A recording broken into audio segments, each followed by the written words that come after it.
Right, we get to the next presenter, Dr. Panduka Karunanayake. He has already been introduced last time, but for those who may not have been there in the morning, he's senior lecturer in the Department of Clinical Medicine in Colombo, as well as the current president of the Ceylon College of Physicians.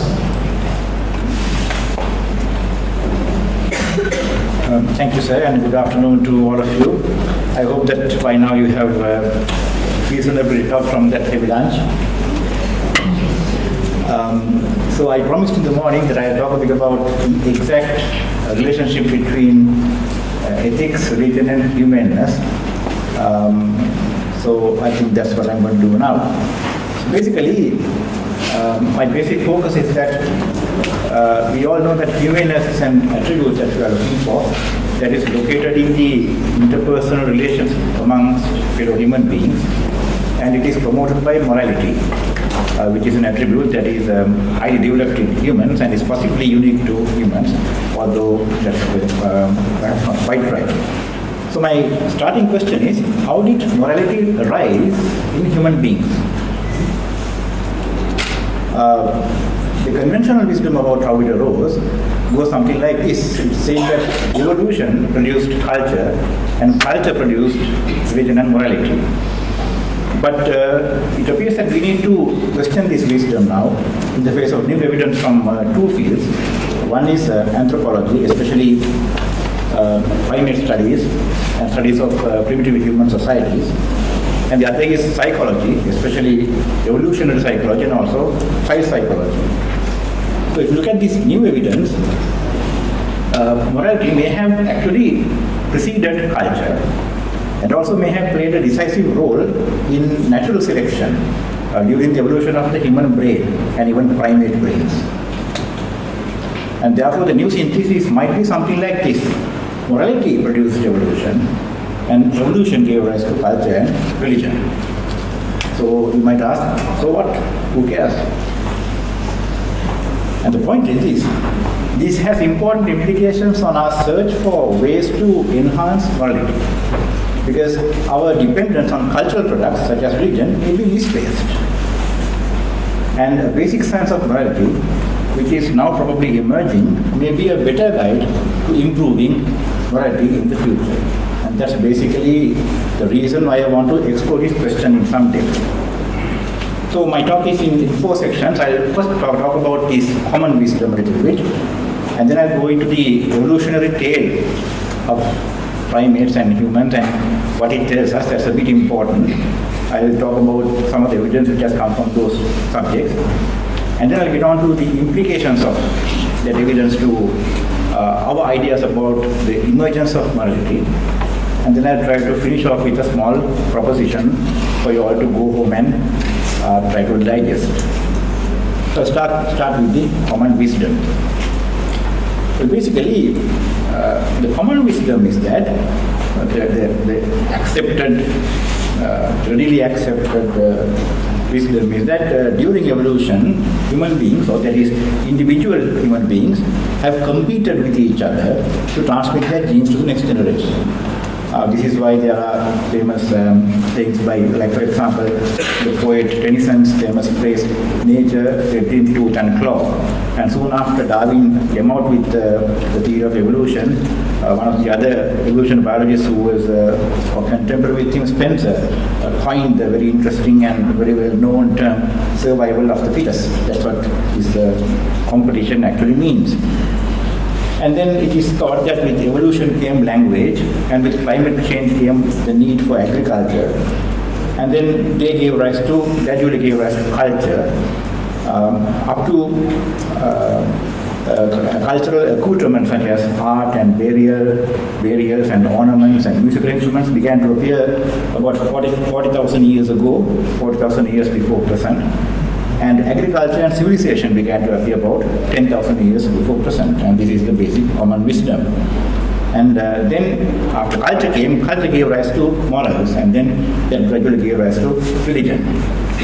Of course, there's one question, one issue that comes up with this idea of survival of the fittest, and that is to explain what's known as altruism, because altruism is where individuals sacrifice themselves for the benefit of others, sometimes even losing their lives.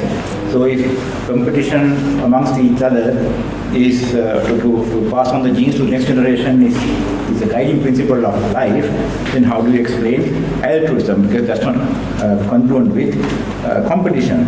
And that was explained by evolutionary biologists as a phenomenon that promoted kin survival. You know, similar genes, you would sacrifice yourself for people with genes which are similar to yours, so that the genes will go on to the next generation. So famous biologist Haldane, he was asked once, would you jump into a river, a ferocious river, to save another human life?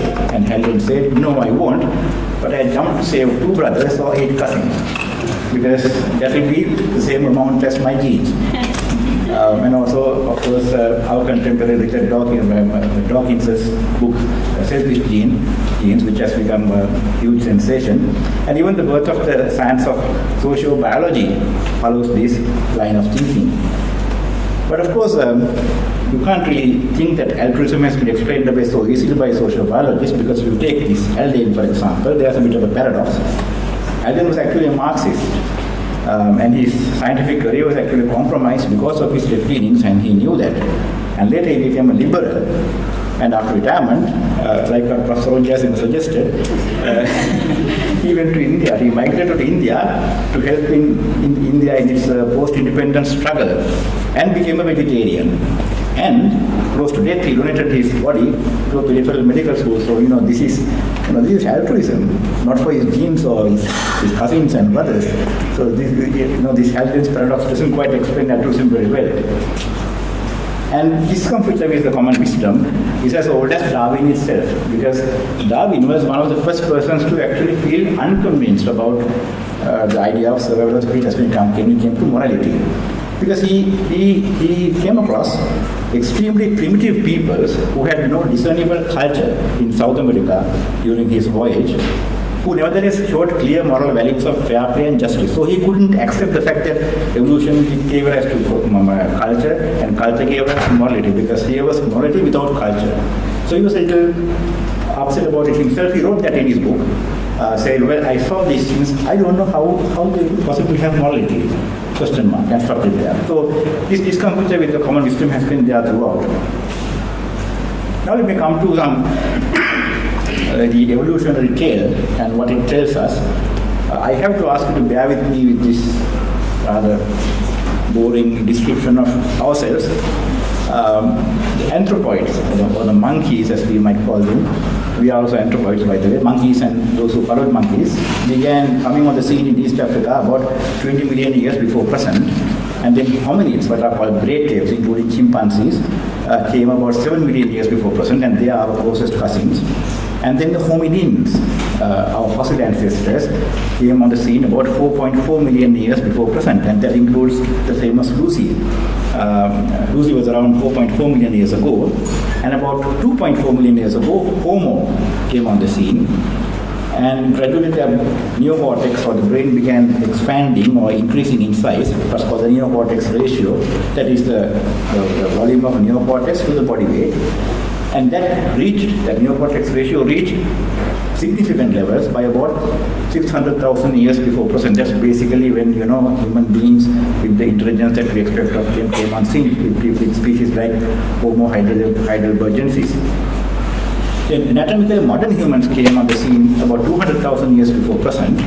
That is, anatomically modern humans are defined as Homo sapiens without substantial evidence of cultural accoutrements. And then modern humans, that is people with cultural accoutrements, came on about 40,000 years before present. And some people also talk about the contemporary humans, which is with agriculture, which came about 10,000 years before present. So the reason why I showed all this list of species and their years present, before present, all that this was given to you to show you that culture is a very recent phenomenon. You don't expect to see culture among anthropoids or hominids or even hominins and only with anatomically modern humans about 40,000 years. But there is some evidence to the contrary. If you take the neocortex ratio, the neocortex, especially the frontal lobe, is required for social cognition, especially social cooperation.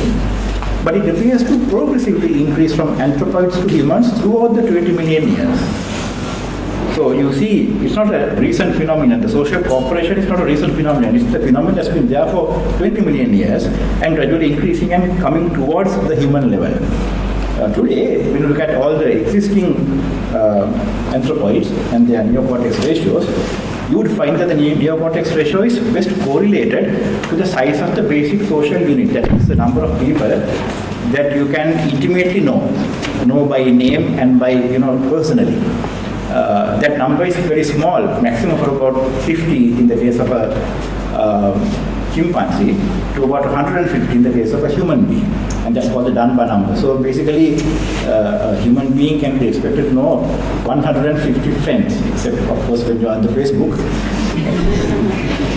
But that's not really friends, they're Facebook friends. Because beyond that, we can't keep track of our friends. So that requires that neocortex, and we've been expanding our ability to enhance or enlarge our basic social unit through the 20 million years, not just recently. So social skills and cooperation, not competition, appears to have played a pivotal role in brain evolution since anthropoids 20 million years ago.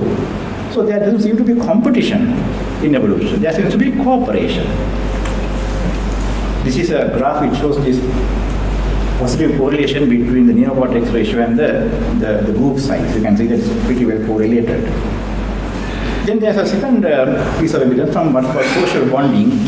Social bonding is a situation where we work or bond with, or not we, but any animal can do bonding exercises which releases endorphins in their brains, which of course makes them feel very good. And that's been preserved in evolution as a way of clicking together. And also in primate evolution. The basic social bonding act, of course, is the act between the mother and the child. Now, if you take social bonding amongst anthropoids and hominids, it's small group activities, what's called tactile or fingertip grooming. I suppose we still do that sometimes when we remove kunas from the head. But when it comes to hominins, social bonding are large group activities and often involves alcohol, music, laughter, and cuisine. This is what's called cultural enhancers. These sort of cultural activities enhance our bonding, which is supposed to produce in-group cohesiveness and therefore survival of the group. So that has also been going on in evolution through millions of years. This is before culture came on species. Then there is certain evidence from the fact that if you look at the natural selection of certain biological attributes. Now, Neanderthals had very small frontal cortices. And that's unfortunately because they were committed to having a large occipital cortex because of the environment where they lived. So they needed a big occipital cortex for better vision, maybe through winter darkness in Europe and so on. And then when social bonding and social group size had to be bigger to survive better, they couldn't do that because their skull couldn't allow a bigger frontal lobe. And that's why when Homo sapiens came from out of Africa in the second dispersion, they could just push out the Neanderthals because they had better social bonding and bigger social groups, and therefore they won the race against the Neanderthals. So you can see from these two skulls, we are on the left. You can see a bigger frontal lobe compared to the Neanderthal skull, which has a very small frontal lobe and a rather larger behind occipital lobe. Then, if you look at natural selection of certain cultural attributes based on modeling and other ways, psychological research has shown that trust within a group actually increases its chances of survival. And current game theory supports altruism or competition for long-term group survival. So what is this evolutionary secret? Why is it that we've all been believing that competition drives evolution, but here it seems that cooperation drives evolution. All these things are inbuilt into our biologies, our cultures, our neocortical ratios and all those things. How come? Why isn't competition the factor coming through? The reason for that is that early Darwinians, they made the mistake of thinking that the species survives through individual survival. But what actually happens is they survive through group survival. This sort of cooperation promotes group survival, and the better groups survive to populate the area. It's not an individual competition that gives rise to a bigger population, but it's a cooperating population that gives to a more successful group, and which therefore succeeds in evolution. And also, research from primitive human societies and young children have also shown that concepts of fair play and justice are present in them before culture or before they learn anything about their cultures. And when you say cooperation with fair play and justice, they also learn deception and free riding pretty early. So it's social cooperation includes the positives and the negatives both together, but they are both social cooperation, positive or negative. This drawing is one of those primitive peoples that Darwin saw. And I think the latest piece of evidence on this is from neurophysiology, the discovery of mirror neurons, which clearly establishes that we have a neurophysiological basis for understanding other people, how they feel, what's called the cognitive or the cold component of empathy, which facilitates then the next step of understanding and feeling like them, which is the hot or emotional component of empathy. This is also useful in evolution because it allows you to imitate others, which is how we learn socially, how a child learns from an adult, or how we learn from each other, how to do riverbeds and so on. All this requires mirror neurons. So basically, all this evidence shows that brain evolution in human beings has been going on not along lines of competition, but along lines of cooperation with each other. We seem to be evolving to be groups, cooperating with each other, rather than individuals competing with each other. So these are the implications for us. So the brain has evolved to be cooperative, not competitive. Evolution has taken place along lines of sociality and cooperation, and not along selfishness and competition. But then, sociality and cooperation cannot occur without terms of engagement. And that is what morality is all about. So it could only have happened if there were morals or moralities throughout this evolution.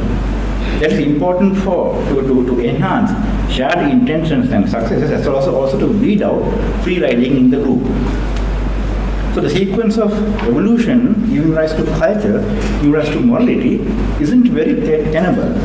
But what is more tenable is the sequence of morality giving rise to evolution of the modern brain, which gave rise to culture. So the sequence has changed a bit. Morality appears to have come before culture. But of course, this is something very hard for us to accept, to understand, because of our common wisdom. It's held very, very tightly. Even 20 years ago, this famous French philosopher Alain Badiou said every effort to turn ethics into the principles of thought and action is essentially religious. So here lies the idea that it's a religious activity to convert morality into a framework. So these frameworks, these various frameworks that we learn from society, what I'm trying to say is they are more recent things.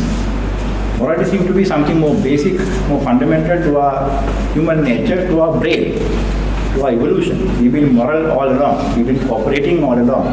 But more recently, after culture came, which is about 40,000 years, not millions of years, but 40,000 years, then culture gave rise to various religions and various forms of frameworking, those moral practices. They are the ones that we basically socially learn, but we are born with it to start with, even before we don't have cultures, even before we learn culture as children. So there are various kinds of systematizations. There are the geographically restricted ones, such as religions and norms and values, and the geographically inclusive ones, such as professional codes of conduct and declarations. But of course, I have a little problem with these so-called geographically inclusive systematizations.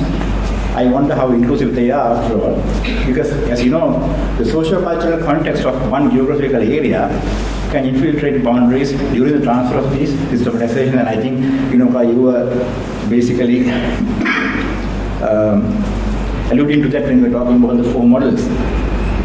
For example, if you look at colonialism, neo-colonialism, what sociologists call McDonaldization, and globalization, all these are systematizations which are spreading all over the world, and they are bringing with them the socio-cultural context of their origin to us.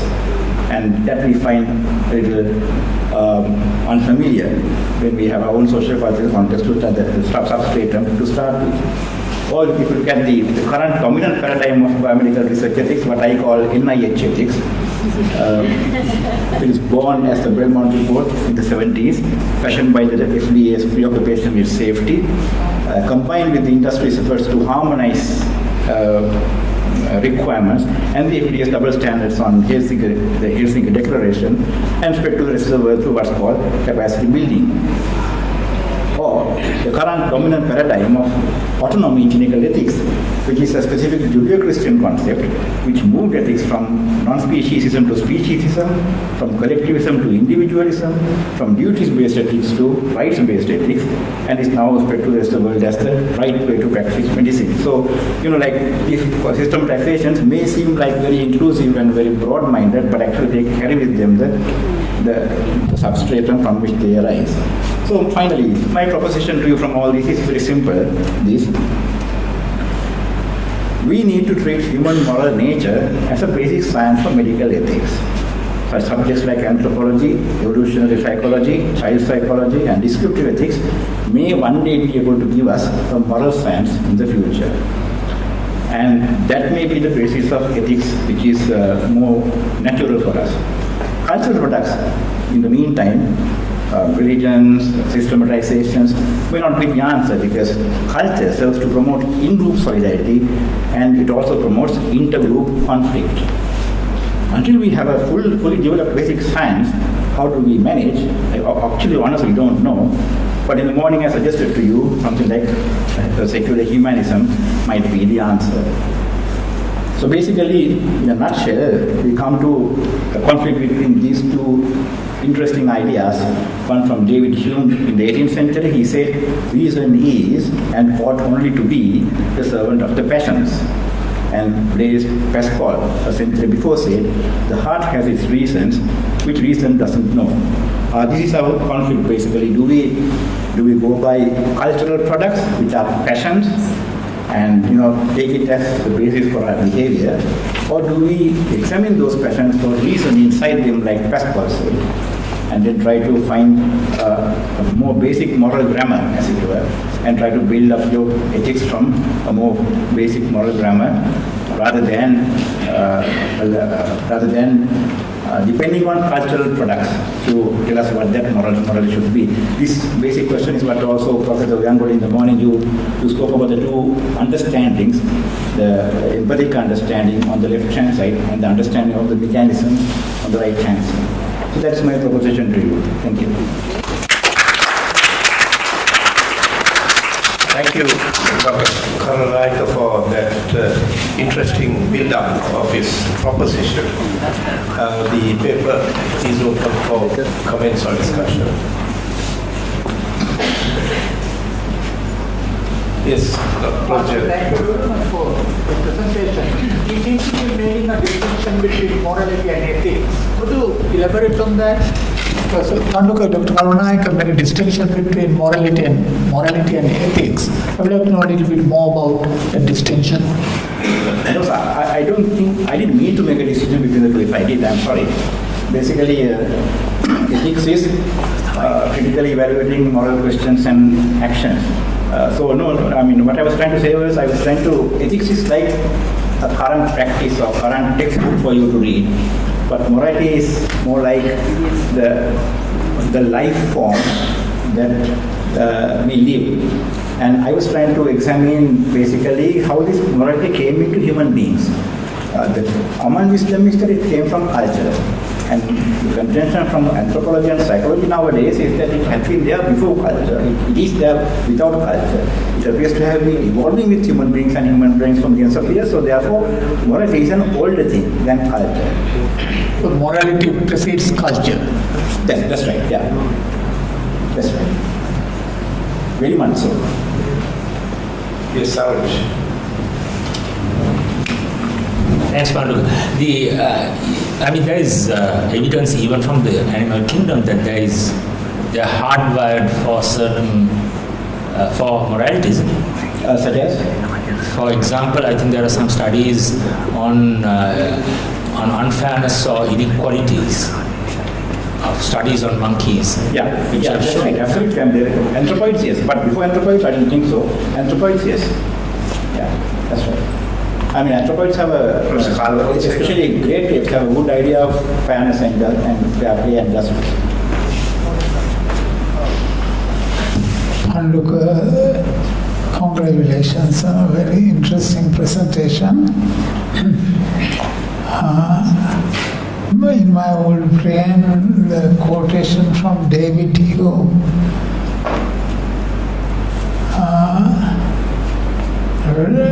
reason is and ought only to be the slave of the passions. You may be right, my memory may be at fault. You said servant, but that's not the important thing. Now you make this distinction between culture and those aspects of behavior which are not part of genetic inheritance. See, in my simple brain, culture is everything that is not inherited in the genes. So, culture was there from the word go. It maybe took concrete form later on. But whatever is not inherited is culture. Yes, and morality is part of culture in that sense. So that is a social scientific definition of culture. What I was using was the anthropological definition, cultural accoutrements. But anthropology's called culture is not that, but rather when you have substantial evidence of other kinds of thinking, which you group thinking like music, art, paintings, and things like that. But I mean, what you mentioned is the social. If you ask a social science what a culture is, you will say, yeah, everything that's not genetic is culture. Right. Now see, my thinking has been influenced very strongly by the Harvard sociobiologist Edward Wilson, particularly his book published in 2011 or 12, The Social Conquest of Earth. The social conquest of Earth. There, he says that if you study patterns of human behavior in society, roughly 7 patterns can be recognized broadly. First, cooperation. By nature, we are cooperative animals. Indeed, we are a particular kind of cooperative animal, eusocial, like bees, ants, wasps, and termites, human beings, and a few other species.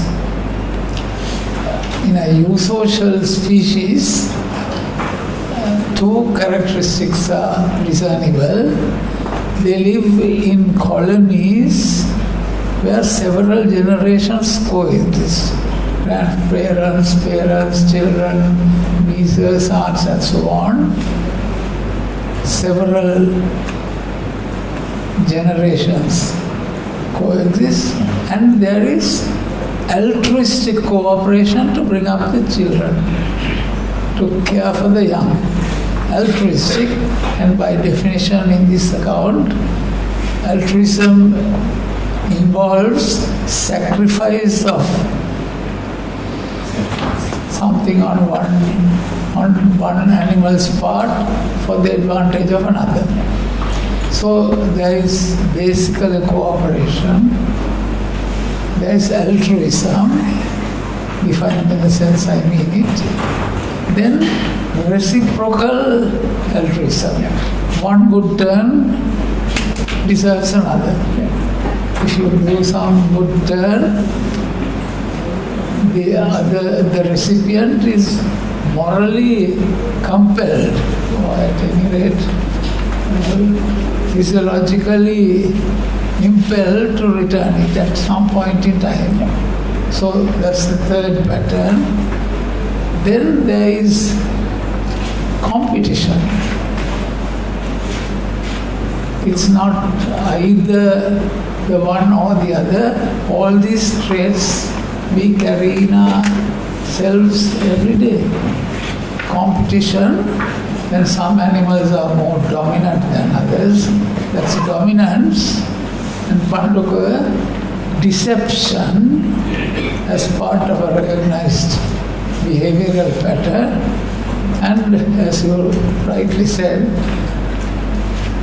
two mechanisms were involved in evolution: individual selection and group selection. Both operate. Individual selection and group selection. Dawkins took the view that it was entirely individual selection to the level of the gene. And E.O. Wilson takes the view that there is group selection. There's a furious debate between the two right now. So anyhow, we evolved as groups, competing groups, and then there was the option of leaving one group and going to another. So that's the range of possible behaviors. To summarize, cooperation, altruism, reciprocal altruism, competition, dominance, deception, and defection. So these were at work in the evolutionary process, and they were working at the same time. Of course, not simultaneously cooperating, but, and Wilson argues very cogently from my point of view that our human condition is a perpetual turmoil in which these tendencies, behavioral tendencies, which formed us, are at work all the time. And if you examine three of the features, cooperation, altruism, reciprocal altruism, they are good for the group. Dominance, competition, deception, defection, good for the individual. And all our behavioral, anyone's behavior at any given time can be explained on these reasons, and it seems to me the most cogent. So, and all these traits are heritable. All these traits, these 7 traits are heritable, including the trait to defect, if you don't fit that group. And they are all distributed normally, in the Gaussian fashion. So you can explain, there are some who are very altruistic, and that's at one end. At the other end of that curve, there are people who are not altruistic at all. So what religion seems to do, what religious leaders at any rate, if you examine them, they try to enhance and encourage those traits which were good for the group. Competition? Cooperation? No. They encourage cooperation, altruism, reciprocal altruism. And also dominance and competition. Not the religious leaders. The political leaders did that. The political leaders emphasize the others. I don't agree with that. Okay. I think you are right about the seven the features that individually one can manifest. But I think morality comes into the picture in the sense that it is the social guidebook about how to use those seven tools. So that has been there before cultural accoutrements came on board. That's my basic idea. So cultural accoutrements they also have a survival or evolutionary value, and the value is that it promotes in-group survival. So it takes these individual traits, which may be the better of the three ones and so on, and they act as cultural enhancers. In the same way now, for example, we have genetic enhancers. Like if you take the growth factor for the eye, I'm taking from a book actually, I've read an anthropological book, beautiful description. In the embryo, when you want to form the eye, the anterior part of the head, that genetic enhancer goes into work, but it doesn't work in the posterior part of the eye, of the head. And also once the eye is formed, even in the anterior part of the head, it stops working. So that's a genetic enhancer which does not produce the eye, but helps the genes that produce the eye to work at the right place. In a similar way, there are cultural enhancers, and that's what art and music and religion is. They create the right responses amongst individuals to get the group going more successfully, and not to do so in other situations. So that's the role of art, or the role of culture. What it does is it produces more success and more cohesion of the group, but unfortunately it also produces more conflict within groups. And that's my point. My point is, this is not a good guide for moral frameworks. That's been there all along anyway. The cultural accoutrements have been designed for in-group survival or cohesiveness and intergroup conflict. That's my problem with culture. Yeah, and the other little thing which impressed me was our loyalties to the in-group. Exactly. Yeah. But we are not racialist. See, it's the in-group which matters. You can leave your in-group and go and join a totally different... But that's at the end of the normal Gaussian curve. No. Somebody might defect because you are at the end of the normal Gaussian curve, but all won't defect because they don't like it. Okay, Dr. Willem has something to say. Hi. Thanks so much for that talk. I wanted to ask you about how you move from these descriptive statements about the evolution of morality to what seemed to me to be prescriptive, normative statements that were using morality. Yeah. Right? So, for example, you talk about morality as being something that evolved in order to promote the survival of relatively small groups of humans. Right? Yet you criticize morality on the ground that it tends to increase intergroup conflict. But where do you get the criticism from? If morality is a product of our evolution, on what basis are you saying it's problematic when we have intergroup conflict? I see morality more as a product of evolution, which is something more basic to human nature.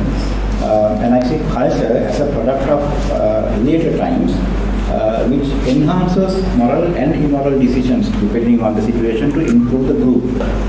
So my fear is that culture makes you feel comfortable with yourself and your group. But when your group meets another group, that's going to be a bit of a mayhem. That's generally, not all the time. So if we depend on cultural products for moral guidance, that might not be a very good idea.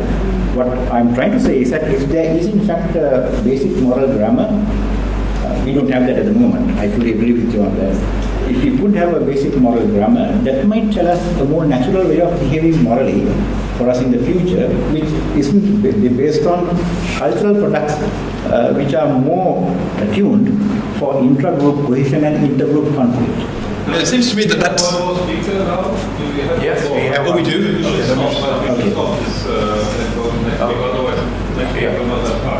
Yes, we have the final speaker, Professor Vasanta Gunatunga. He's Professor in the Department of Medicine.